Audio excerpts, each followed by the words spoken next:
Well, one second. If I say in the introduction, our names are Gage Fedora, and then you want to say your name? Yeah, I'll say my name. Okay. No, I'll just keep them. All right, you ready? Yep. Okay, we're good. You're good. All right, let's do it. Our names are Gage Fedora, I'm Dylan Jose. and we are interviewing you for the IUP COVID-19 Oral History Project. We are interested in learning about people's experience during the pandemic. Today's date is February 16th, 2023. Would you please begin by introducing yourself and the spelling of your name? Sure. So I'm Curtis Scheib, usually go by Curt. So C-U-R-T, and then Scheib, S-C-H-E-I-B. For the purpose of this interview, would you be willing to share your full name, age, where you were living, and how did your personal or professional priorities and projects that you were working on change when the pandemic hit? Absolutely.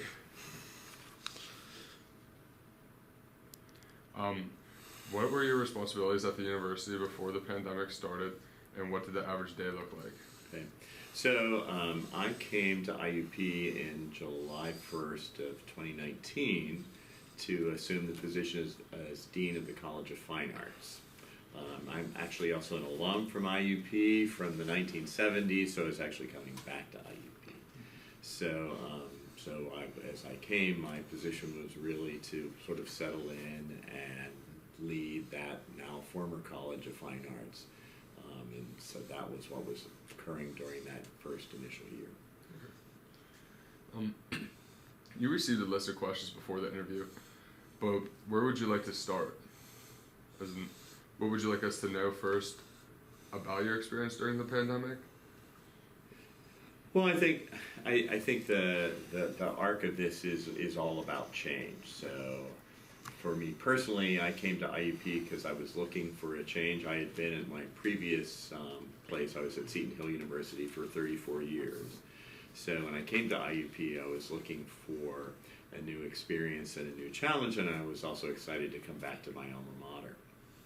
But obviously, I wasn't aware of all the change that would happen for everybody during that time. So during that first year, just my adapting to IUP, sort of learning how things operate here, and starting to develop plans for what I wanted to do. But just as I was really starting to feel like I was settling in, then of course that's when the pandemic first started to appear in the early spring of 2020.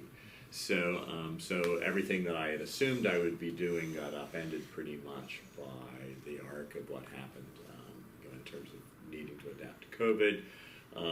And then beyond that became sort of some reorganization that happened following that by the university. So it was actually a period of intense change, not just for me, but for everybody. So I think the story of all of this is how we all navigated that change from the perspectives that we have, the experiences that we have, whether we were personally affected by COVID or not, whether we had family members who were affected. So so it's an interesting mix of I think experiences, how people adapted, and how we've kind of navigated through that time and where we are now. So it's a really interesting story. Are there any artifacts about your experience during COVID-19 that you would like to share or talk about? This could include articles of clothing, documents, your favorite masks, objects, photographs, or other types of tangible memorabilia. There was once when I had noticed that you had sent the question, there was one piece that I was hoping that I still had that I didn't. When COVID first happened and no one had a mask, we had someone, wonderful person who works in the costume shop, Kim Lorette, who had made masks out of scraps of material. So the very first mask I had was one that she had made, which is a cloth mask with ties in the back of your head. And then, as no one else had them either, she was asked to make masks for everybody who was an administrator who was going to be left, on the campus. So I had hoped I still had that, but somehow I don't. Mm-hmm. And the other artifacts I have, and what became a very important reference for particularly, as I was really still in the arts side, I'm now serve as Dean at the College of Arts and Humanities, but in fine arts, a lot of what we dealt with was how can you do any of these activities involving the arts safely? Because so much of the initial story about the pandemic was related to the very first outbreak happened was in a choir rehearsal, and it was the danger of singing. And that was the first super spreader event. And my background in music is I am a singer, so the thing that I had done all my life suddenly became one of the most dangerous things to do. So, and anything that involved emitting aerosols became a really dangerous thing and something you had to manage. So there was a study that came out of the University of Western Colorado that really looked at aerosol emissions for singing, for playing the trumpet, for playing some other kinds of instruments, and what is the danger of actually playing that instrument or doing that activity, and what are the ways that you can seek to mitigate it. So that became sort of the guidepost for all sorts of things that we tried to plan around. What could you do in terms of theater students, in terms of being on stage? Could you ever have a choir rehearsal ever again and have people sing together? Could you have a band play together and then be in the same room? So that document to me is one of the archives, at least from the art side of things, about how people tried to understand what they could do and couldn't do. And I think as we started to settle into the reality of this with no one knowing what would happen, the thought that we could never do any of these things the same way again became something that everybody was trying to grapple with, because how could people not get together and sing, even in a bar? It's just how could that suddenly be so dangerous? But it was, at least people assumed that it was. So I think that's I'll get a copy of that and provide that, because I think it's an important resource that we should have as an institution, just about how people try to navigate these things.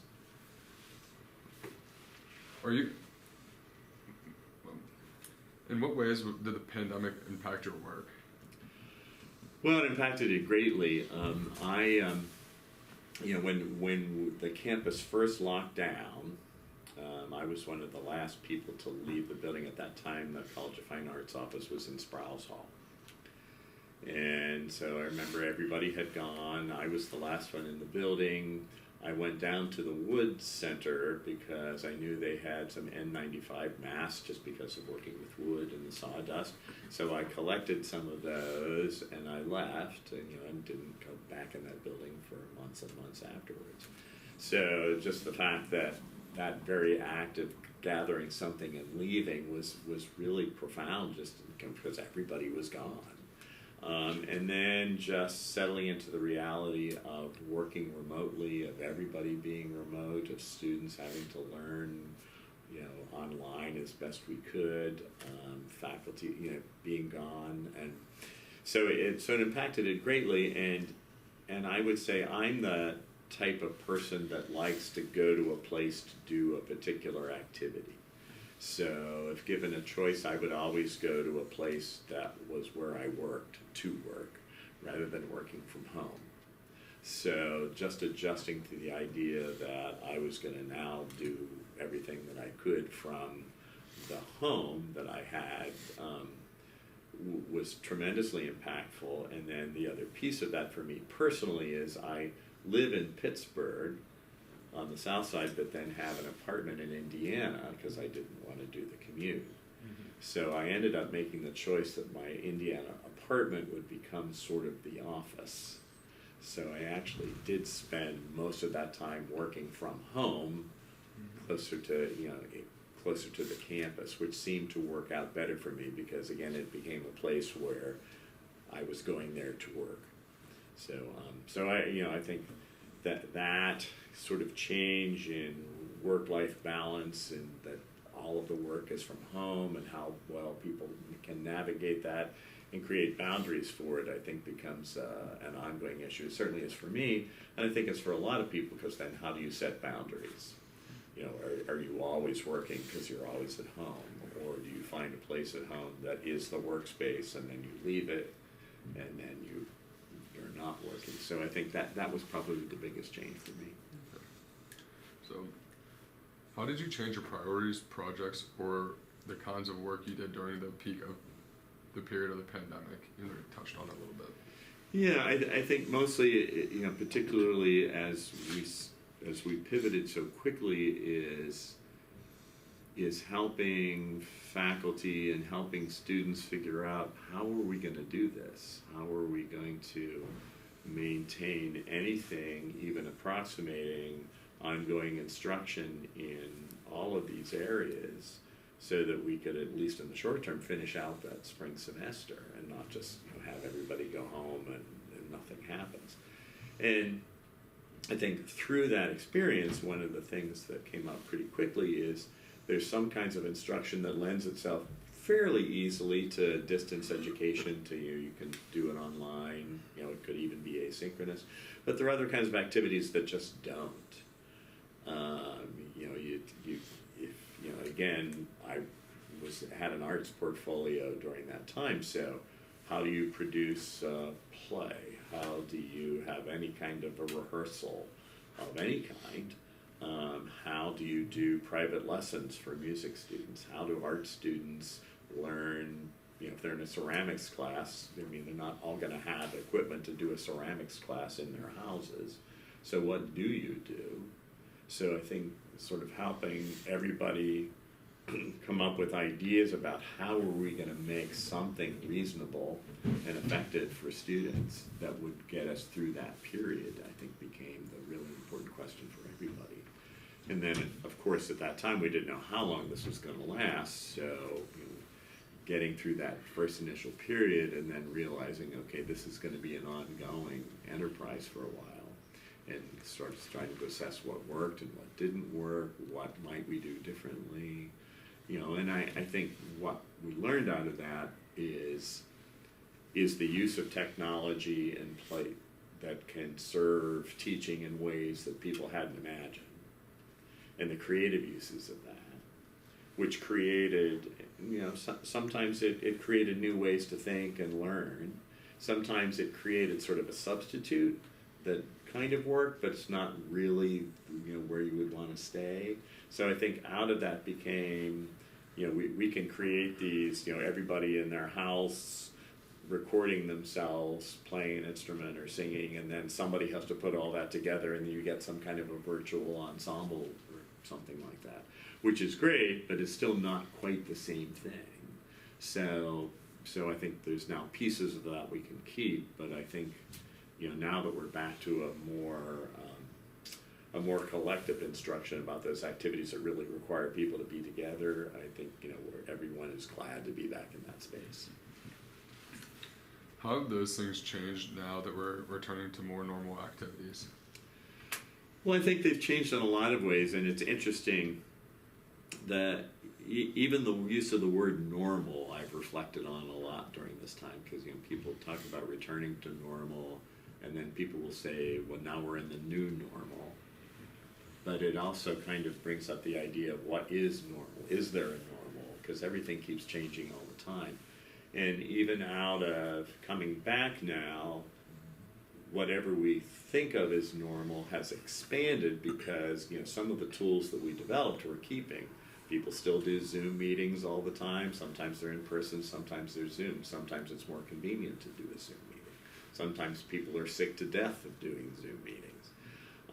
So I think now we're kind of in this hybrid place where people are coming back together, people are re-engaging with one another. There's a little less fearfulness about that. But there are also people that still carry a lot of anxiety about whether they should go back to the way things were. Might I still be infected? You can see people starting to make personal choices about that now, which is appropriate, but it's obvious that people are in vastly different places in terms of how comfortable they feel in the world that they now find themselves. But I think out of all of this, I think we've learned a lot, and I'm hoping we'll, the next time, if this ever happens again, I think we'll have a better idea of how to navigate it. One of the interesting things, talked to several people about this, is, in the last big pandemic, which was, the Spanish flu epidemic in the early part of the 20th century, there was no technology. So if we didn't have technology now, if we didn't have the internet, and we couldn't Zoom, and we didn't have D2L to put courses on, what did those people do? So in a way, we're advantaged that we could pivot, but, still, we still have to navigate what we want to keep and what maybe, okay, that didn't really work well, maybe we'll go back fully to what we were doing before. Mm-hmm. So how did the lockdown impact your work/life balance? As we already talked a little bit. Yeah, I'm going to talk about that a little bit. It's, I think mostly it was kind of figuring out, again, how to set kind of boundaries of time. Because, even when I was here, and so, I have a relatively small apartment here, so I had a section that was set up as my office, which was sort of in the same room where everything else was. So, the office was always kind of there, and you could be tempted to just kind of go back and deal with things constantly. There's a constant dribble of work. So I had to work pretty hard to say, okay, I'm going to now stop doing that, and I'm going to kind of close my laptop and go to some other part of that space and not be tempted to answer every email that comes in in the moment that it comes in. So I think just to kind of set that balance so that it isn't just a constant dribble of work. And I part of that is, the way we are now anyway, with email and, people checking social media all the time and all of those kinds of things. There is this temptation anyway to feel like you're always on. You always have to respond in the moment. So to get downtime even and now, and we're back to a more normal idea of what, our life balance should be, I think is challenging. It's certainly challenging for me, and I think it's challenging for a lot of people. Just, okay, I'm off the clock now, and I'm really off the clock. All right, I apologize. I'm gonna have to change the SD card.